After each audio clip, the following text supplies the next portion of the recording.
Hi, my name is Caleb Chu, and I'll be introducing our software requirements specification for the National Parks and Wildlife Tour Booking System.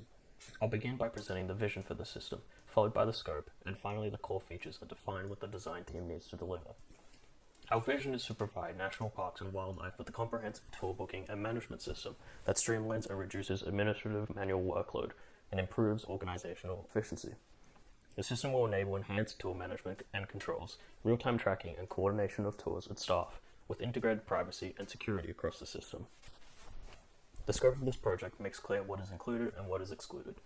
In scope are platforms and interface, system integration with the existing NPW tour booking system, booking efficiency, tour management, staff coordination, tracking management, increased security and privacy, system availability and readability, and notifications and alerts through emails, push notifications, and reminders.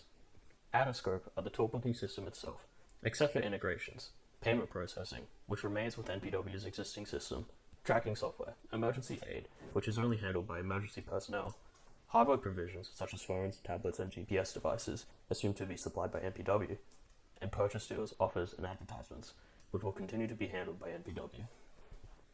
Our system is based on a dual interface design, modeled on successful consumer-facing logistics platforms.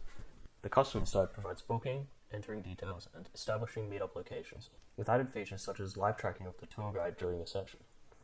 The staff side, assigned by administrators, builds on customer features and adds new functions, including a display of assigned tours, schedules, and logistics, receiving notifications about upcoming tours and tasks, updating progress during the tour, such as start, checkpoints, delays, or assistance requests, real-time GPS location sharing with administrators and customers, an emergency alert function, and access to staff-only information, such as vehicle allocations, supply drops, and signage needs.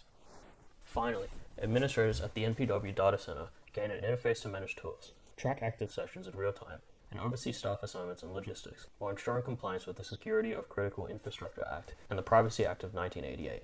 To conclude my section, the vision, scope, and core features together provide a clear foundation for the design team. They define the system's boundaries, clarify essential features, and ensure alignment with NPW's organizational goals for tourism, safety, and efficiency. With these elements in place, we can move forward to design a system that is practical, secure, and user-focused. Thank you. For this section of the tour guide system, I'll be clarifying details about the product description and the actors. My name is Dennis Hong, and I was responsible for part of the structuring in the initial creation of this document, as well as explaining the intended purpose of it. The system will include an app and website as a user interface. There will be a staff section as well as a customer section. The staff should be able to view the tours to get all the necessary information and tools to perform the tour, as well as to make changes to the tours. The image displays how our system will interact with others to perform all the functions. We have a payment system as one of our internal systems, as well as the MWP's pre-existing tour booking system. They will allow us to book tours and schedule them using our system, the NWP Scroll Network. We also have a GPS tracking system as part of our to track our vehicles to allow better scheduling and planning of vehicles and supply drops within the system. The intended actors are staff and customers, as well as developers of the system. For this actor use case example, the actor, the tour guide, is interacting with the system. They are expected to be logged in, and the tour have been assigned. Whenever the tour guide selects a tab, such as View Assignments, a list of all information needed is provided to them. For this section of the presentation, I'm going to be walking you through the use cases and interactions. My name is Marvin Kelly. I did all of the diagrams for the SRS. So first up here, we have the use case and interactions diagram. As you can see, we have our three main actors: users, tour guides or staff, and administrators. Administrators' jobs are effectively just to create tours and coordinate logistics, manage staff, create substance for the app to actually use and kind of handle emergencies. So they do have access to the emergency support features. Our tour guides are going to be signing in and logging up. Signing up and logging in. They're going to use the app to track tours. Obviously, they have a part in emergency support, and what's unique to them is they'll be able to view tour assignments and share their GPS location. Users will be also using the sign up and login, they will also be tracking tours, and of course, they will also have access to the emergency support. But uniquely to them, they will be interfacing with payment features. They will be creating and managing their own bookings, and they will be getting push notifications about their bookings. If we want to get into these processes specifically, we can see that um, verification is included in payment, sign in, log up, sign up and log in, and the create bookings because it's necessary for all three of those features. And sometimes we may want to set accessibility requirements when a user creates a booking. With tracking tours, we may use the guide GPS location. It's up to the user, I suppose, to evoke that.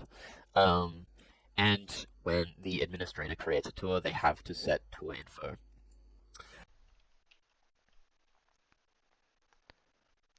Hey, I'm Elijah. We're going to be talking about the constraints, the non-functional requirements, and elicitation of our SRS. So some of the constraints we're looking at here is the technical. So we really need a stable internet to support all our networks, and a device compatibility. So up-to-date devices and out of older devices are not going to really work with our system. It's going to be a new app we are developing. For the environmental, we don't really have control over like storms and floods, so we're going to need to cancel tours due to that, and it's not really within our control. And for legal, because we are a business or system handling customer data, we do fall under the Privacy Act of customer data protection, so we have to follow some of these laws. Moving on to the non-functional requirements, we're going to be looking at the availability. So we're going to have a 99% uptime, so it's going to be only down very infrequently, so only for updates, and these are going to be in the off hours. Then we're going to have scalability, so ready for concurrent users as the tours increase. This won't be needed necessarily first, but as it goes on, as it becomes more popular, we'll need this. And some of the offline behaviors in the remote places where people can still receive all this touring information as they need. For some of our elicitation methods, to gather these requirements, we use a mix of brainstorming, stakeholder interviews, and case study reviews. For example, CityCycle gave us insights into customer-facing logistics systems. We also drew on the lecture examples, which highlighted potential design traps, ensuring we stay practical and avoid overcomplication on this system. Thank you.